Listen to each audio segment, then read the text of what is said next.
오늘 우리에게 주시는 하나님 말씀은 마태복음 5장 13절에서 16절 말씀입니다. 신약성경 4페이지입니다. 너희는 세상의 소금이니 소금이 만일 그 맛을 잃으면 무엇으로 짜게 하리요? 후에는 아무 쓸데없어 다만 밖에 버려져 사람에게 밟힐 뿐이니라. 너희는 세상의 빛이라. 산 위에 있는 동네가 숨겨지지 못할 것이요. 사람이 등불을 켜서 말 아래에 두지 아니하고 등경 위에 두나니 이러므로 집안 모든 사람에게 비치느니라. 이같이 너희 빛이 사람 앞에 비치게 하여 그들로 너희 착한 행실을 보고 하늘에 계신 너희 아버지께 영광을 돌리게 하라. 아멘. 미국의 유명 저술가인 찰스 콜슨이라는 분이 계십니다. 기독교 세계관 연구로 유명한 낸시 피어스라는 분과 함께 그리스도인은 어떻게 살 것인가 라고 하는 책을 저작을 해서 쓴 적이 있습니다. 제가 몇 년 전에 이 책을 읽었는데요, 상당히 좀 힘이 들었습니다. 왜냐하면 800페이지가 좀 넘기 때문입니다. 분량 때문에도 힘이 들었지만 그 내용이 저를 많이 힘들게 했습니다. 그 주제는 그리스도인은 어떻게 살 것인가 라고 하는 문제를 다루고 있었기 때문입니다. 그리스도인은 이 세상에서 어떻게 살아야 합니까? 이 질문은 바벨론 포로로 끌려가야 했던 구약시대 유대인들에게도, 원형 경기장에서 핍박과 죽임을 당했던 로마시대 초대 그리스도인들에게도, 급격한 변화를 경험하고 있는 오늘을 살아가는 저와 여러분들에게도 동일하게 적용되는 질문일 겁니다. 예수님 당시 제자들에게도 예외가 아니었습니다. 예수께서 회당에서 가르치시며 천국 복음을 전파하고 모든 병과 모든 약한 것을 고치셨습니다. 그 소문은 이스라엘 전역으로 번져갔습니다. 마태복음 4장에는 이스라엘 땅의 중심인 예루살렘, 북서쪽 갈릴리, 북동쪽 데가볼리, 남서쪽 유대, 남동쪽 요단강 건너편에서 수많은 무리가 예수님을 따랐다라고 기록을 합니다. 우리가 만약 그 현장에 있었다면 아마도 벅찬 감정을 느꼈을 겁니다. 예수님이 행하신 일을 보면 금방이라도 세상이 바뀔 것 같은 그런 생각이 들기 때문이지요. 모여든 사람들은 예수님이 행하시는 일과 그 메시지가 궁금했습니다. 무슨 말씀을 하시나? 그 행하는 행적의 의미가 뭔가 많이 궁금했습니다. 예수님이 입을 열어 제자들에게 전한 메시지는 가히 충격적이었습니다. 구약 율법에 등장하는 아브라함, 야곱, 요셉 등과 같은 사람들을 보면 그들은 모두가 부자였고 많은 것을 누렸습니다. 오래 살았습니다. 그런 것을 보고 복이라 생각을 해왔는데 우리 주님은 심령이 가난한 자, 애통한 자, 온유한 자, 의를 위해 핍박을 받는 자가 복이 있다라고 말씀을 하신 겁니다. 예수님은 하나님의 말씀을 따르는 삶의 방식이 복이 있다, 그 방식을 따라 살아가는 사람이 복이 있다고, 그리스도인이란 세상과는 근본적으로 다른 가치, 다른 삶의 태도를 위해서 부름을 받은 자라고 주님은 말씀하셨습니다. 우리는 예수님이 가르치는 이 말씀을 이해하는 데 어려움이 있습니다. 예수님의 말씀을 이해했다고 해도 이 말씀은 이상적이긴 한데 현실과는 좀 거리가 멀다, 이렇게 생각할 겁니다. 주님은 그렇게 생각할 가능성이 높은 사람들을 향해서 계속해서 이렇게 말씀하십니다. 너희는 세상의 소금이다. 너희는 세상의 빛이다. 사람들은 소금과 빛이라는 평범한 진술을 너희는 세상의 소금이 되어야 한다거나 너희는 세상의 빛이 되어야 한다라고 이렇게 읽는 경향이 있습니다. 우리 오늘 본문을 읽으면서 그렇게 생각하지 않습니까? 내가 세상의 소금이 되어야지, 세상의 빛이 되어야지, 이렇게 말입니다. 세상의 소금이다, 빛이다 라고 하는 것과 세상의 빛이 되어야 한다, 빛이 되라, 소금이 되라는 것에는 큰 차이가 있습니다. 소금이 되라, 빛이 되라로 읽으면 우리는 의무와 역할의 강조점을 두게 됩니다. 뭘 해야 되지 않습니까? 빛이 되려고, 소금이 되려고 말입니다. 소금이다, 빛이다 이렇게 읽으면 그것은 우리의 정체성과 본질의 강조점을 두고 있는 것입니다. 정체성과 역할, 내가 누구인가 하는 것과 내가 무엇을 하느냐, 여러분 이것은 쉽게 나눌 수 있는 것이 아닙니다. 분리되는 것이 아니지요. 우리는 본문에서 소금과 빛으로서 감당해야 할 역할을 배제할 수는 없습니다. 하지만 역할로만 이해하게 될 때 문제가 생길 수 있다는 점도 간과하지 말아야 합니다. 빛이 되어야 한다, 소금이 되어야 한다 이렇게만 이해하게 될 때 우리는 뭔가 문제를 직면하게 됩니다. 역할을 강조하다 보면 나의 능력과 가능성이 지나치게 강조될 수 있습니다. 내가 하면 뭔가 할 수 있다는 겁니다. 심지어는 우리의 수고와 노력을 통해 하나님 나라를 만들 수 있다 이렇게 말할 수 있지 않겠습니까? 그러다 보면 겸손함보다는 무례함이 그 사람에게 배어나올 수 있고, 의도하지 않더라도 하나님의 나라를, 복음을 가볍게 여기는 결과를 가져올 수 있습니다. 왜요? 내가 열심히 하면 되니까요. 내가 소금이 되면 되니까요. 내가 빛이 되면 되니까요. 반대 현상이 있을 수 있습니다. 너희는 세상의 빛이요 세상의 소금이라고 했을 때 로마의 지배 아래 살아가던 많은 사람들은 세상을 말하는 것이 비현실적이고 추상적인 것이라고 느꼈을 겁니다. 왜냐하면 그들에게는 세상에 영향을 끼칠 만한 아무런 힘도 없었고 그런 지위도 그들에게 부여되지 않았기 때문입니다. 아마도 그들은 이렇게 생각했겠죠. 세상의 빛과 소금이요, 참 좋은 말입니다. 그런데 나는 아닙니다. 누군가는 세상의 빛과 소금이 되어야겠지요. 그렇지만 나는 아닙니다. 여러분, 여기서 주목해야 할 점은 하나님 나라 백성에 걸맞는 삶을 살아가야 한다는 역할의 강조가 하나님 나라 백성이 되었다는 정체성과 분리되는 것은 아니지만, 그럼에도 우리의 행함이나 노력이 하나님 나라에 앞설 수 없다는 사실, 여러분 이것을 기억하셔야 합니다. 여러분, 소금과 빛답게 살아가야 된다, 소금과 빛다운 역할을 해야 된다, 중요합니다. 하지만 우리가 소금과 빛으로 부름을 받았다, 우리가 세상의 빛과 소금이라고 하는 그 정체성보다 앞설 수는 없습니다. 이것은 성경이 일관성이 있게 우리에게 가르쳐주는 가르침이기도 합니다. 산산수훈이 그랬던 것처럼 빛과 소금에 대한 말씀 역시도 우리가 빛과 소금이 되기 위해 노력해야 한다라고 하는 것이 아니라 우리가 빛과 소금으로 부름을 받았다라고 하는 사실을 선언하고 있는 것입니다. 우리의 가능성이나 능력 때문이 아닙니다. 구약의 율법을 완성하시고 임마누엘 하나님으로 우리를 찾아오셔서 우리와 함께 하시는 예수님, 그분이 우리와 함께 하시기 때문에 우리가 빛과 소금이라고 불리는 겁니다. 우리 옆에 분에게 한번 인사하겠습니다. 당신은 세상의 빛입니다. 그러면서 속으로 설마 이러시면 안 되고요. 다시 한번 하겠습니다. 세상의 소금입니다. 여기는 선택의 여지가 없습니다. 이것은 여러분의 선택이 아니라 주님이 여러분을, 저를 세상의 빛과 소금으로 부르신 겁니다. 빛이 어둠을 비춘다, 이 성경의 표현은 명확합니다. 빛은 어둠을 비춥니다. 하지만 소금에 대한 이해는 좀 쉽지가 않습니다. 성경에서 소금의 용도가 워낙 다양하게 묘사되고 있기 때문에 그렇습니다. 소금은 음식의 양념이라는 일반적인 용도에서부터 희생제물이나 성결과도 관련되어서 사용됩니다. 불모의 땅을 표시할 때 소금을 두었습니다.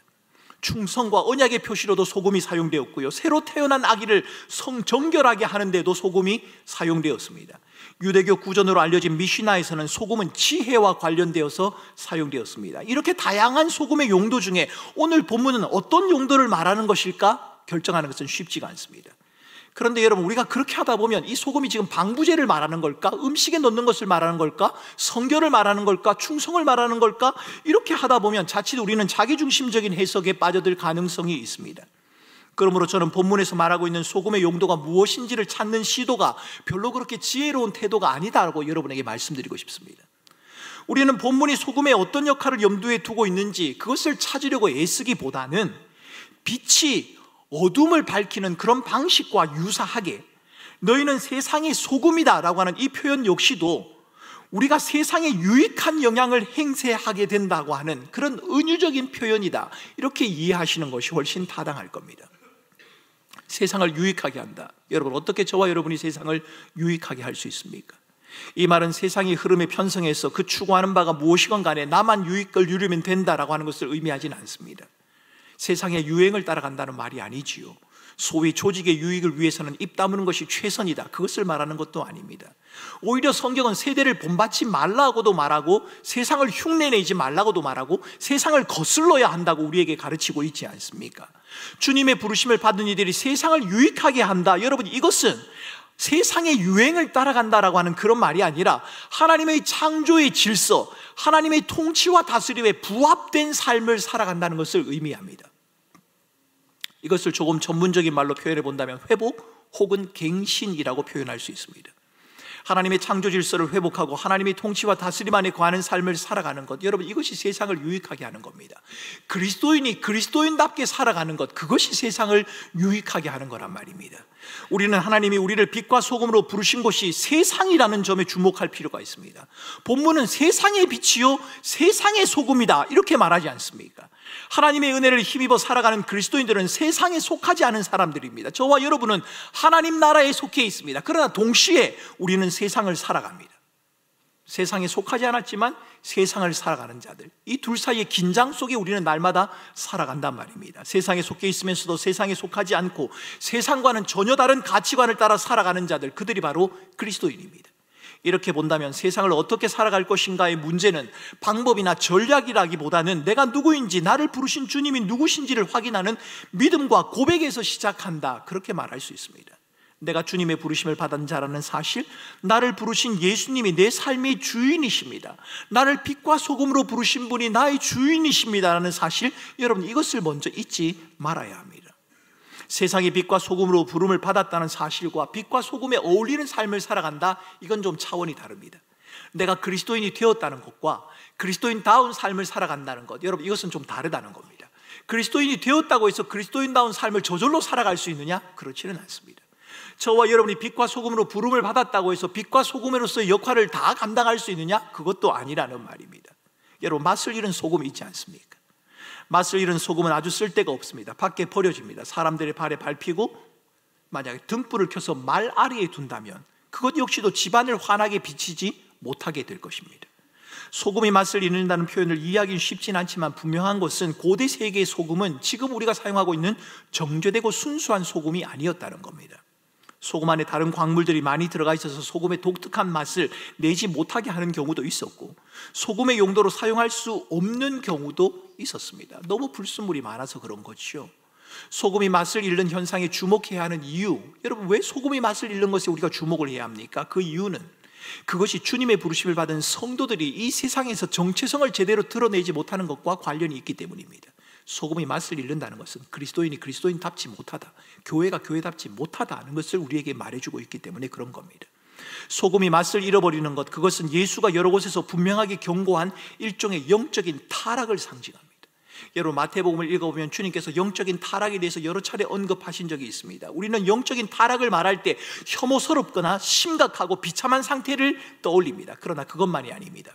피조물인 우리가 창조주 하나님과의 바른 관계를 추구하지 않는 상태에서 행하는 모든 것, 여러분 이것은 영적인 타락입니다. 우리 삶의 모든 영역, 예배당 안과 밖의 모든 삶에서 하나님의 주권과 통치에 머물려고 하는 애씀보다 세상의 논리와 익숙함, 자신의 편리와 안위를 쫓아 행하는 모든 것, 여러분 이건 타락입니다. 하나님의 통제와 다스림을 벗어난 상태에서 행해지는 모든 것, 여러분 이건 타락이란 말입니다. 여러분 예배도 타락할 수 있겠죠. 예배의 자리에 있으면서 우리의 생각과 마음이 하나님을 집중하기보다 다른 곳을 향하는 때가 있지 않습니까? 그리스도는 나의 주님이라는 고백, 나는 죽고 그리스도는 산다는 믿음의 고백에 좀처럼 어울리지 않는 모습을 고집한다면, 내가 그리스도인이라고 말은 하는데 나는 죽고 그리스도께서 사시는 그 믿음의 고백에 어울리지 않는 삶, 그것을 고집하고 있다면 어쩌면 우리는 맛을 잃은 소금일 수 있습니다. 베이직 교회에 있는 조정민 목사님이 이런 말을 했습니다. 하나님 아닌 자기 잣대로 판단할 때 인간은 사단에게 행동의 주도권을 내주기 마련이다. 하나님 중심이 아니고 자기 중심이 되어질 때 우리 삶의 주도권을 우리는 사단에게 넘겨주는 거라고 말하는 겁니다. 여러분 이 말은 맞는 지적입니다. 베드로를 보면 우리는 그것을 알 수 있습니다. 예수님이 십자가 죽음을 말할 때 베드로가 그럴 수 없습니다 라고 막았었습니다. 그런데 주님은 그런 베드로를 향해서 사탄아 내 뒤로 물러가라 이렇게 꾸짖습니다. 하나님의 일을 생각하지 아니하고 도리어 사람의 일을 생각하는도다 라고 책망하셨지요. 여러분은 베드로를 향해서 사탄아 라고 외친 주님의 음성 좀 과하다고 생각하지 않으십니까? 그게 왜 그렇습니까? 스승을 염려해서 한 말인데 말입니다. 이것은 베드로 개인을 향한 꾸짖음이 아닙니다. 구원자인 메시아의 의미를 잘못 이해하고 있는 복음에 대한 왜곡에 대한 지적입니다. 베드로는 주님의 고난과 영광을 조화시키는 일에 어려움을 겪었습니다. 주님은 영광을 말씀하시는데 그것을 죽음으로 말하고 있단 말입니다. 우리도 마찬가지지 않습니까? 우리가 주님의 영광을 말하면서 우리가 당하는 삶의 어려움들을 이걸 어떻게 조화하고 어떻게 설명해야 할까? 날마다 우리는 힘이 들단 말입니다. 베드로가 생각하는 구원자는 고난당하는 메시아가 아닙니다. 세상을 심판하고 다스리는 영광스러운 모습의 왕입니다. 예수님의 구질함을 듣기 전에 베드로는 주는 그리스도시요 살아계신 하나님의 아들입니다 라고 고백하며 주님으로부터 인정을 받고 칭찬받는 장면이 바로 그 앞에 등장합니다. 베드로를 향한 주님의 인정과 꾸지람이 동시에 등장하고 있다는 겁니다. 여러분 이 장면을 보노라면 하나님의 일을 생각하는 것과 사람의 일을 생각하는 것, 주님을 따르는 것과 자신을 따르는 것, 여러분 이것은 한순간의 차이라는 생각이 듭니다. 맛을 잃은 소금과 같은 그런 상태는 고정적인 게 아니라는 말입니다. 맛을 잃은 소금이 따로 있고 맛을 내는 소금이 따로 있는 게 아니라 우리가 맛을 잃기도 하고 맛을 내기도 한단 말입니다. 누구라도 언제라도 맛을 잃은 소금의 지경에 빠져들 수 있습니다. 우리가 주님으로부터 세상의 빛과 소금으로 부름을 받은 자라는 사실을 명심하지 않고 부름에 합당한 삶을 살아가기 위해 자기를 부인하고 자기 십자가를 지고 주님을 따르려고 우리가 애쓰지 않는다면 여러분 우리는 누구라도 맛을 잃은 소금이 될 수 있습니다.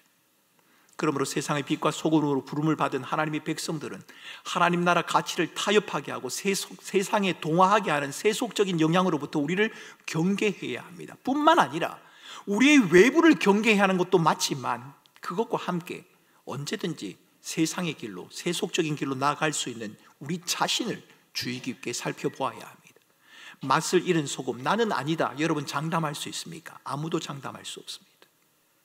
하나님의 백성다움을 상실해버린 모습을 맛을 잃은 소금이다 라고 묘사한 주님께서는 이제 너희는 세상의 빛이다 라고 말씀하십니다. 너희는 세상의 빛이라. 산 위에 있는 동네가 숨겨지지 못할 것이요. 빛은 비추고 드러내는 역할을 하지 않습니까? 그런데 주님이 말씀하고 계신 빛의 모습은 뭔가 좀 이상한 점이 눈에 띄입니다. 15절을 보면 그렇습니다. 사람이 등불을 켜서 말 아래에 두지 아니하고 등경 위에 두나니 이러므로 집안 모든 사람에게 빛이 있느니라. 여기서 말이란 사람들이 곡식을 되일 때 곡식의 양을 측정할 때 사용했던 그릇 모양의 용기를 말합니다. 작은 항아리 이렇게 표현해 볼 수 있을까요? 비추고 드러내야 하는 그 역할을 감당할 빛이 말 아래에 놓여져 있습니다. 좀 이상합니다. 등불은 비추기 위한 것이므로 반드시 등경 위에 놓이는 것이 마땅합니다. 항아리 안에 둔다고 뭐가 문제냐? 그렇게 말할 수 있습니다. 등불을 켜서 말 아래 둔다는 그게 무슨 문제냐? 이렇게 말할 수 있습니다. 문제가 아닐 수도 있습니다. 그러나 만약 그렇다면 등불은 집안 모든 사람에게 비치기 위한 것이 아니라 작은 항아리 안을 비추는 것, 그것밖에는 할 수 없을 겁니다. 드러나야 할 빛을 항아리 안에 숨기는 것도 문제고 등불을 항아리 안에 둬서 그 항아리 안만 비추는 것도 문제입니다. 여러분, 저는 불을 켜서 말 아래 두는 이 장면이 마치 성도와 교회가 세상과 이웃을 향하기보다는 교회와 자기 신앙이 안주하는 모습을 보여주는 것만 같다, 여러분 그런 생각이 듭니다. 함께하는 가족과 이웃에 대해서 별 관심이 없습니다. 세상에 어떤 영향을 미칠 것인지 잘 알지 못합니다. 그러면서도 그저 외형적인 모습만, 외형과 커져가는 덩치만 자라나는 오늘날의 교회와 성도들의 모습을 보는 것 같단 말입니다. 우리들만의 리그, 뒤집어 놓은 그 말 안만 밝으면 된다고 생각하는 거죠. 우리만 괜찮으면 괜찮습니다. 우리만 행복하면 행복합니다. 우리만 기쁘면 기쁘다고 생각하는 것이죠. 하나님의 백성으로 부름을 받은 저와 여러분, 믿음의 공동체인 교회가 세상과 구별되어야 한다, 맞는 말입니다. 하지만 교회의 구별됨은 하나님의 말씀 안에 거하는 거룩함을 통한 구별함을 말하는 것이지, 하나님의 말씀을 순종하는 것을 통해서 구별되는 것을 말하는 것이지, 세상과 접촉하지 말라거나 등을 쌓으라거나 이웃을 섬기지 말라고 하는 그런 말은 아닙니다. 예전에 어떤 청년이 제게 자기 믿음을 자랑하려고 이런 말을 한 적이 있습니다. 목사님, 저는 믿지 않는 친구가 한 명도 없습니다. 저는 믿는 친구밖에는, 믿지 않는 친구는 한 명도 없습니다. 저는 그 말을 들으면서 조금 의아하긴 했습니다. 어떻게 주변에 예수 믿지 않는 사람이 한 명도 없을 수 있을까? 아마 친구를 만들지 않으려고 했을 겁니다. 좋은 현상일 수도 있습니다만 좀 염려스러운 현상이기도 합니다. 예수 믿는 사람만 친구를 하면 예수 믿지 않는 사람에게 누가 복음을 전합니까? 그들은 스스로 알아서 예수를 믿어야 한다는 겁니까? 그렇지 않습니까? 예수 믿지 않는 사람과 함께 살아가는 것이 힘들 수 있습니다. 버거울 수 있습니다. 하지 않는 모습을 바라보면서 마음에 시험이 들기도 하고 그것을 어떻게 견뎌내야 할는지 마음에 어려움이 있을 때도 있긴 합니다. 그러나 여러분, 성경은 분명히 빛과 소금이 있어야 할 것이 세상이라고 말하고 있습니다. 주님은 우리가 세상의 소금이고 세상의 빛이다, 이렇게 말하고 있지 않습니까? 혹 여러분 가운데 그런 생각해 보신 적이 있는지 모르겠습니다. 목사님은 참 좋겠다, 다 목사님들만 친구고 예수 안 믿는 사람은 아무도 없으니까 나도 직장생활 힘드니까 그냥 신학하고 목사할까? 제가 환영합니다. 얼마든지. 지금이라도 늦지 않습니다. 여러분, 그렇지 않습니다. 우리가 머물러야 하는 것은 세상입니다. 여러분이 잘하고 계신 겁니다. 본문은 성도가 세상을 향해 드러내야 할 것, 감당해야 할 그 역할을 착한 행실이다, 이렇게 표현을 합니다. 16절이죠. 너희 빛이 사람 앞에 비치게 하여 그들로 너희 착한 행실을 보고 하늘에 계신 너희 아버지께 영광을 돌리게 하라. 여러분, 주님이 말씀하시는 착한 행실이 무엇입니까? 착한 행실이 만약 일반적인 선행을 의미한다면 저는 주변에 예수 믿지 않으면서도 저보다 훨씬 선한 일을 하는 사람을 얼마든지 찾을 수 있습니다. 반대로 예수를 믿는다고 하는데 악한 사람, 여러분 간간히 봅니다. 제가 꿈꾸는 교회 와서는 아직 못 봤습니다. 착한 행실을 선한 행위로만 해석하면 성경 전체를 이해하는 데도 많은 문제가 생기게 됩니다. 그렇다고 착한 행실이 선한 행위를 배제한다, 선한 행위라고 하는 의미를 배제한다, 그렇게 말할 수는 없습니다. 누군가를 살피는 것, 돌보는 것, 구제하는 것, 여러분 이 선한 행위는 믿음의 여부와 관계없이 인간이라면, 양심을 가진 사람이라면 마땅히 행해야 하는 인간의 도리 아닙니까? 내가 예수를 믿기 때문에 선행을 하는 것이 아니라 하나님이 주신 양심을 따라 당연히 할 수 있는 것 아닙니까? 교회 다니는 사람만 구제하고 선행하는 게 아니지 않습니까? 모두가 다 하지 않습니까? 이건 인간의 마땅한 도리지요. 저는 착한 행실은 윤리적이고 도덕적인 요구, 그 표현을 포함한다고 생각을 합니다. 그러나 오늘 본문이 말하고 있는 착한 행실은 윤리적인 요구나 도덕성의 표현을 넘어섭니다. 그것을 제외한다는 것이 아니라 그것을 넘어섭니다. 그것을 넘어서서 빛 대신 주님 안에 거하는 삶, 우리를 세상의 빛과 소금으로 부르신 주님의 통치와 다스림 안에 머무는 삶, 여러분 이것이 착한 행실이다. 저는 그렇게 해석하고 싶습니다. 착한 행실은 우리의 모든 삶과 행위에 우리가 고백하는 예수 그리스도 그분이 주인이라는 증언을 담는 행위를 말합니다. 우리가 무슨 말을 하든 어떤 태도를 가지든 어떤 행동을 하든 어떤 결정을 하든 간에 그 말과 행동과 태도 가운데 예수 그리스도가 나의 주님이십니다, 이 증언과 고백이 묻어나는 행위, 그것이 바로 착한 행실이라는 말입니다. 우리의 모든 삶이 하나님의 사랑과 용서, 자비, 긍휼에 힘입은 모습이어야 한다는 겁니다. 왜 용서하나요? 하나님이 우리를 용서하셨으니까요. 왜 사랑하나요? 하나님이 우리를 사랑하셨으니까요. 왜 용납하나요? 하나님이 우리를 용납하셨으니까요. 이렇게 우리의 말과 행동과 태도 모든 것 가운데 하나님께서 우리에게 베푸신 그 은혜와 사랑, 하나님이 우리의 인생의 주인이라고 하는 그 고백이 묻어날 때 그것이 바로 착한 행실이라는 말입니다. 얼핏 보기엔 너희 빛이 사람 앞에 비치게 하라는 말씀과 사람에게 보이려고 의를 행하지 말라고 하는 6장 1절의 말씀이 상충되는 것 같습니다. 사람 앞에 비추라고 했다가 사람 앞에 의를 행하지 말라고 했다가 이것이 서로가 모순되는 말처럼 보입니다만 그렇지 않습니다. 사람에게 보이려고 의를 행하지 않도록 주의하라라고 하는 이 말은 자기 영광을 위해서 구제하거나 기도해서는 안 된다는 경고의 말씀이고, 사람 앞에서 빛을 비추라고 하는 이 말은 자기 자신이 아니라 하나님 나라의 임재와 당신의 약속을 실현하신 그 하나님에게 영광을 돌리는 그 일에만 마음을 쏟으라라고 하는 권고요, 도전입니다. 여러분 착한 행실은 하나님의 영광과 직접적인 관련이 있습니다. 오늘 본문이 말하지 않습니까? 착한 행실을 통해서 하나님의 영광이 드러난다고 말입니다. 우리의 삶에 예수님이 주인이라는 고백을 담아내기 위한 다양한 모습, 여러분 그것이 착한 행실입니다. 지난 한 주간 동안 여러분이 다양한 모습의 삶을 살아오셨을 겁니다. 여러분의 삶의 형편과 상황이 다 달랐을 겁니다. 어떤 분은 삶에 너무 분주해서 하나님의 영광과는 너무 거리가 먼 삶을 살았다, 이렇게 후회하고 안타까워하는 분들도 계실 것이고, 삶의 현실이 너무 고달프고 힘들어서 나는 하나님 언제쯤 하나님의 영광을 위해 살아갈 수 있을까, 이런 고민을 한 분들도 계실 겁니다. 그런데 오늘 성경은 우리에게 말하기를 하나님의 영광과는 무관해 보이는 것 같은 나의 일상의 삶 가운데서도 하나님이 내 인생의 주인이기 때문에, 하나님이 나를 사랑하시고 나를 구원하시고 나를 부르셨기 때문에 그 하나님의 은혜를 힘입어 행하는 것이라면 그것이 하나님의 영광과 무관한 것이 아니라고, 그것이 곧 착한 행실이요 하나님의 영광을 드러내는 것이라고 말하고 있는 것입니다. 여러분 우리의 삶에 예수님이 나의 주인이라는 고백을 담아낼 수만 있다면 여러분 그것은 하나님의 영광이 되는 삶이 맞습니다. 예수님이 주인이라는 고백을 담아내기 위해 성도와 교회가 도덕적이고 윤리적인 면에서도 세상으로부터 지적받을 만한 일을 하지 않는 것도 필요합니다. 윤리와 도덕이 기독교의 본질이다, 그렇게 말할 수는 없습니다. 기독교는 윤리와 도덕의 종교는 아닙니다. 윤리와 도덕을 무시하는 것은 하는 그런 말은 아닙니다.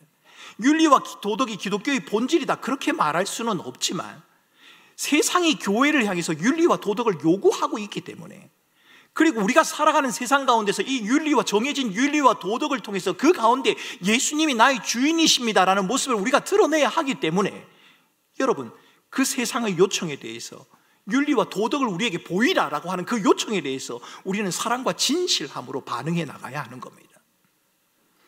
여러분 우리 교회가 주차 문제로 주민들에게 불편을 끼치지 않으려고 최선을 다해야 합니다. 여러분 저는 지난주에 인터넷을 이렇게 찾아보다가 지금도 그런지는 모르겠습니다만 어느 교회에 관련된 소식을 잠시 읽다가 제가 깜짝 놀랐습니다.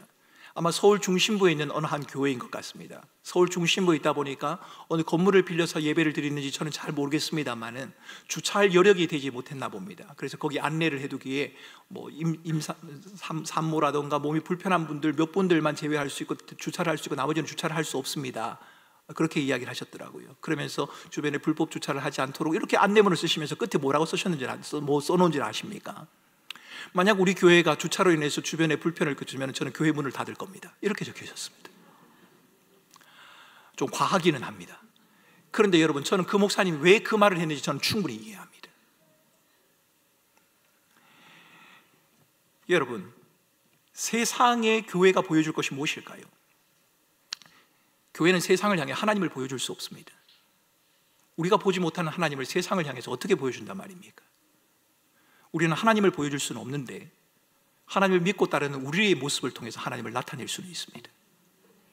그래서 하나님이 이 땅 가운데 교회를 세우신 것 아닙니까? 주차 문제로 제가 계속 이렇게 말씀드려서 이게 참 죄송스럽습니다만은, 불편을 감수하고라도 여러분, 주민들에게 피해를 최대한 끼치지 않으려고 애를 써야 합니다. 여러분, 좀 불편하시더라도 셔틀을 이용해 주시기 바랍니다. 제가 차를 바깥에 댄다고 했더니만 사실 교회 어르신들이 담임 목사 차 한 대까지도 그렇게 돼야 되느냐고 하셨다고 합니다. 그런데 여러분, 저는 저희 교회 차가 괜찮아질 때까지 저는 바깥에 대고 올 겁니다. 지금도 제 차는 바깥에 있습니다. 제가 일찍 오기 때문에 바깥에 댈 수 있는 겁니다. 지금 여러분은 댈 수 없습니다. 이미 공용 주차장이 다 찼을 거니까요. 예, 불편을 감수하더라도 여러분, 우리가 그렇게 해야 하는 이유는 세상을 향하여 하나님을 나타내야 할 책임이 저와 여러분들에게 주어져 있기 때문입니다. 여러분, 주차만 그렇습니까? 물건을 구매하고 거래하면서도 정상적으로 부가가치세를 납부해야겠지요. 당연히 교회가 세금을 납부해야 합니다. 교회를 운영하거나 건축하는 그런 사역을 진행할 때도 법의 기준을 따르는 것이 마땅합니다. 세상의 법이 우리 고백의 신앙의 고백을 흔들어 놓지 않는 이상, 주는 그리스도시요 살아계신 하나님이라는 그 고백에 도전이 되지 않는 이상, 여러분, 세상의 법을 따라야 합니다. 교회와 성도는 다소 그 법이 불합리해 보여도, 교회에 다소 불리해 보이다 할지라도 따라야 합니다. 세상과의 관계만이 아닙니다. 교회의 각 부서들과 기관을 운영하는 방식도 그러해야 합니다. 교회가 감당하는 사역에 있어서도 우리는 그리스도의 주 되심을, 그 고백을 담아낼 수 있어야 합니다. 교회의 재정 운영도 마찬가지겠지요. 부서와 부서가 서로를 협의하는 과정도 마찬가지겠지요.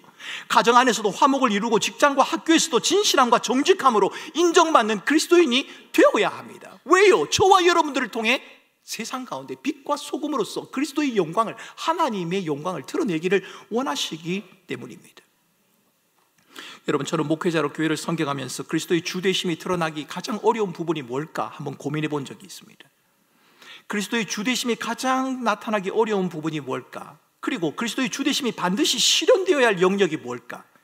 여러분, 제가 내린 결론은 이겁니다. 참 아이러니하게도 그것은 교회 안에서의 성도들의 관계다. 제가 이렇게 말씀드리는 것은 요한복음에 등장하고 있는 예수님의 마지막 기도, 유언처럼 남기시는 그 기도 가운데 성도들의 하나됨에 대한 기도의 비중이 너무 많기 때문입니다. 하나님, 저들을 하나가 되게 하옵소서. 하나님, 저들을 하나가 되게 하옵소서. 우리의 하나됨 같이 저들도 하나가 되어 세상이 하나님을 볼 수 있도록 해주십시오. 여러분, 교회가 내세우는 5가지의 지표가 있습니다. 예배, 선교, 양육, 교제, 섬김 아닙니까? 제가 요즘 금요철야를 통해서 이 5가지에 대해서 설명을 드리고 있습니다. 혹시 금요철야 못 오신 분들도 금요일 날 거를 꼭 찾아서 보시기 바랍니다. 왜냐하면 저희 꿈꾸는 교회의 예배가 어떠해야 되는지, 선교가 어떠해야 되는지, 양육은 어떠해야 되는지, 교제는 어떠해야 되는지, 섬김은 어떻게 해나가야 되는지에 대한 그 방향성에 대해서 제가 금요일마다 나누고 있습니다. 예배와 선교에 대해서는 이미 말씀을 드렸습니다. 그래서 여러분들이 금요일날 영상을 꼭 찾아서 그 내용을 한번 확인해 보시기 바랍니다. 그래야 우리가 한 마음으로 교회를 섬겨 나갈 수 있지 않겠습니까? 예배, 선교, 양육, 교제, 섬김이라는 표지를 통해서 빛 대신 그리스도의 영광이 드러나는 것이 분명합니다. 하나님은 그것을 통해 하나님의 영광을 나타내기를 원하십니다. 그런데 그 하나님의 영광이 되는 그 사역을 하기 위해 함께하는 성도들이 모이거나 아니면 회의를 하는 가운데 모이는 모습은 세상이 드러내놓을 수 있는, 아니 세상과는 다른 세상의 빛이요 세상의 소금이다, 이렇게 말하기 좀 어려울 때가 있더라는 겁니다. 우리가 하는 일은, 우리가 추구하는 것은 이 일을 해야 합니다라고 말하는 예배와 선교와 구제와 섬김과 교제와 봉사와 양육과 이 모든 것은 하나님의 영광이 되는 것이 맞는데, 그 영광되는 일을 하기 위해 모인 우리 스스로가 그 하나님의 영광에 걸림돌이 되는 경우가 있더라는 겁니다. 믿지 않는 사람들이 우리를 향해서 예수에 대해 나는 잘 모르지만 적어도 예수를 따른다면 저런 행동은 하지 않을 텐데, 여러분, 이 말은 듣지 않아야 하지 않겠습니까? 세상이나 교회나 다 똑같네, 여러분 이렇게 느낀다면 우리가 어떻게 세상에 하나님을 보여줄 수 있단 말입니까? 오늘날 교회가 세상으로부터 지탄받는 이유는 그리스도인들이 예수 믿지 않는 사람보다 더 악하기 때문이 아니라 비신자와 별반 다르지 않기 때문이다. 여러분, 이 지적은 매우 일리가 있습니다. 여러분, 우리가 더 악하기 때문에, 세상 사람들보다 더 나쁜 짓을 많이 하기 때문에 교회가 지탄을 받을까요? 그렇지 않을 겁니다.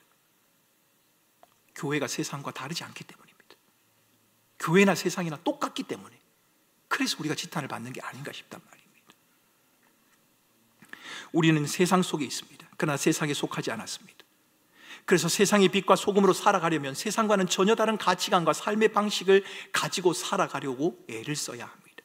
세상에 살아가지만, 세상에 있지만 세상에 속하지 않는 하나님 나라의 말씀의 원리를 따라가기 위한 애씀이 필요하단 말입니다. 교회에서도, 가정에서도, 우리 직장에서도, 우리 모든 삶의 현장에서도 그러해야겠지요. 교회는 세상에서 가치 있다고 여기는 것보다 예수님이 가치 있다고 하는 것을 우리의 중심에 두어야 합니다.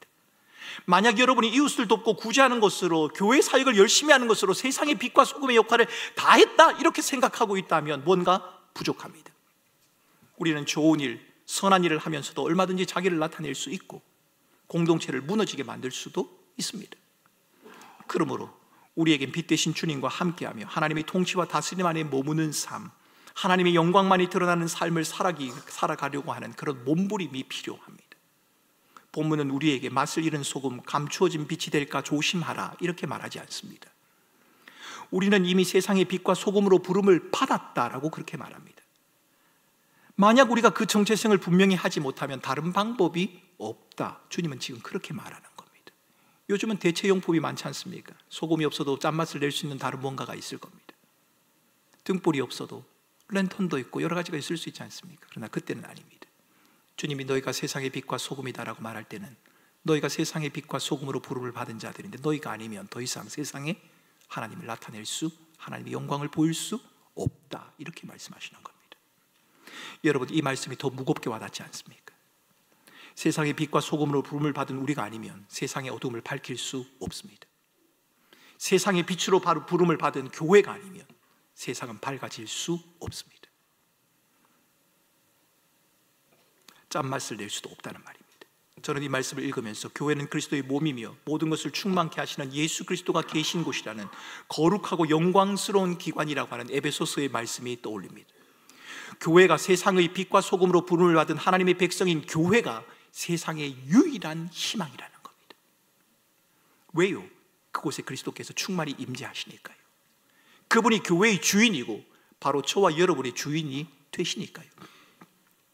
교회가 아니면, 세상의 빛과 소금으로 부름받은 우리가 아니면 세상이 하나님과 하나님의 영광을 볼 수 없습니다. 교회가 교회답지 못하면, 성도가 성도답지 못하면 세상은 하나님을 볼 수 없단 말입니다. 물론 우리는 빛과 소금의 근원이 아닙니다. 빛을 발하는 반사체다 이렇게 말하는 게 맞을 겁니다. 반사체로 역할을 감당해야 하는 우리가 온갖 오염으로 빛을 제대로 반사하지 못한다면, 여러분 작은 거울로 햇빛을 비춰보신 적이 있지 않습니까? 그런데 그 거울이 깨지거나 더러워지거나 훼손되어져서 그 빛을 제대로 반사하지 못하는 경우가 있지 않습니까? 이것도 문제입니다. 하지만 더 큰 문제는 빛을 반사하는 반사체가 마치 자신이 빛의 근원인 것처럼 생각하는 것, 여러분 이건 더 문제입니다. 자기가 빛이 아닙니다. 우리는 빛을 반사하는 빛의 반사체일 뿐입니다.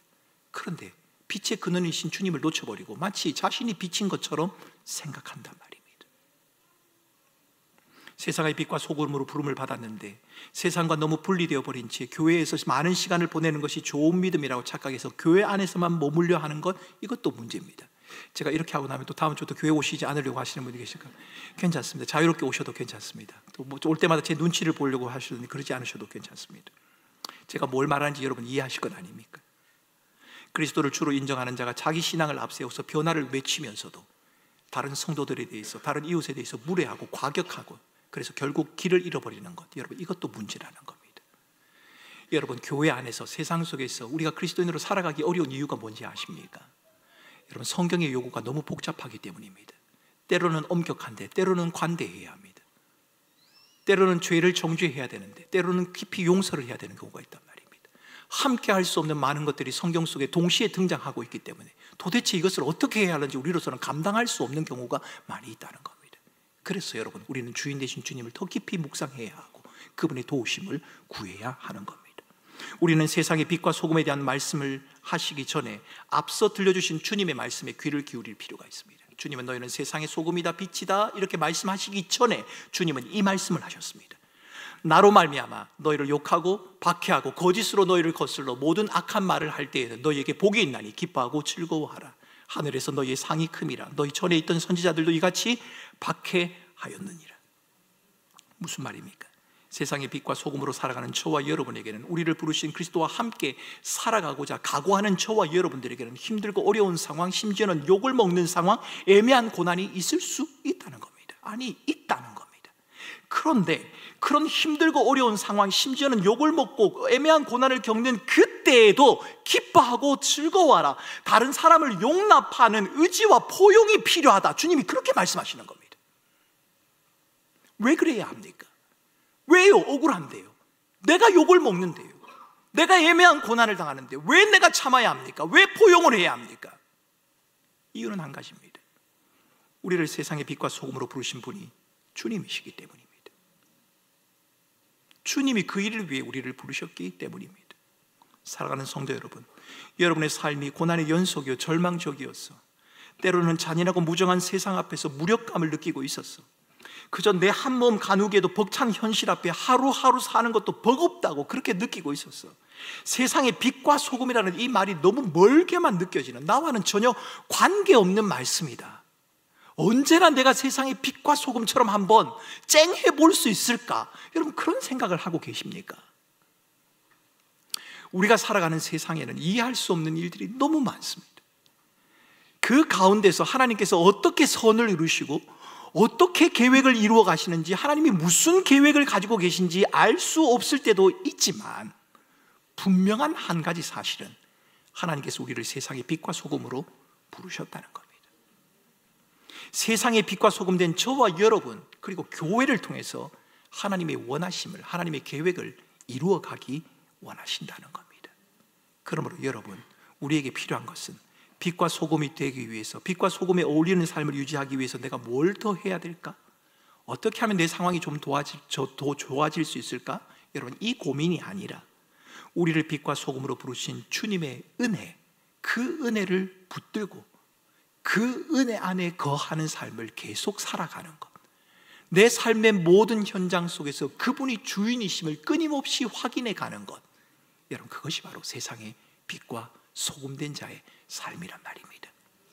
여러분, 이번 한 주간도 지난주와 별반 다름없는 삶을 여러분 살아갈 가능성이 거의 높습니다. 여러분의 고난이 지난주 있었던 것이 이번 주 갑자기 예배를 마치고 풀려진다, 그러면 참 좋겠지만 그렇지 않을 가능성이 훨씬 더 클 겁니다. 그런 가운데서도 그리스도의 주되심을 인정하고 주의 말씀 안에 거하며 그 주되심을 드러내기 위해 누군가를 섬기고 여러분에게 주어진 일을 감당하고 여러분에게 주어진 환경과 상황을 견디고 이겨나가고 한 걸음씩 나아간다면, 여러분, 그 걸음이 바로 세상의 빛과 소금된 걸음이 맞다는 겁니다. 우리는 모르지만 하나님은 그것을 통해 하나님의 영광을 반드시 드러내실 겁니다. 아마 천국에 가면 그럴걸요. 하나님, 나는 아무것도 하고 온 것이 없습니다 라고 말하면 주님께서는 이렇게 말할 겁니다. 내가 나의 영광을 위해서 한 일이 이렇게나 많은데, 아마 그렇게 말씀하실 겁니다. 여러분이 가치 없다고 생각했던 것들, 별로 볼품 없다고 생각했던 그 모든 것들, 그 가운데서도 그리스도의 주되심을 인정하고 살아가는 믿음의 고백과 몸부림이 있다면 우리를 빛과 소금으로 부르신 하나님의 영광이 그것을 통해 드러난다는 사실, 이 사실을 부여잡고 이번 한 주간도 빛으로 부르신 주님을 따라 믿음으로 살아가는 우리 살아가는 모든 성도들 되실 수 있기를 주님의 이름으로 축원합니다.